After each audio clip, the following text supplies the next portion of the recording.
বাবু, কোথায় আমার ছেলের সাথে ওই মেয়ের বিয়ে দিয়েছি। ওই মেয়ে ভালো না বাবু। আপনার ছেলের ওর সাথে ওই মেয়ের সম্পর্ক আছে। আপনি জেনে শুনে কেন আমার ছেলের জীবনটা নষ্ট করলে? কেন নষ্ট করলে? আহা, ছিস কেন? প্রতিদিনও পরিবর্তন হবে নি। দেখেন বিয়ান, আপনাদেরকে আমার বলা থাকলো, এরপর থেকে যদি আপনাদের কোনো কথা না শুনে নরকে শাসন করবে। তাতে মরার ভয় দেখা যা খুশি তাই করুক, আপনাদেরকে আমি কিচ্ছু বলবো না। তাহলে জানবো আমার একটা মেয়ে মারা গেছে। কি ব্যাপার?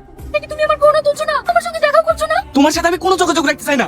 কেন? তোমার স্বামী আমাকে প্রাণে মারা হুমকি দিয়েছে। আমি তোমার সাথে কোনো কথা বলতে চাইনি। ওখানেই ভালো থেকো।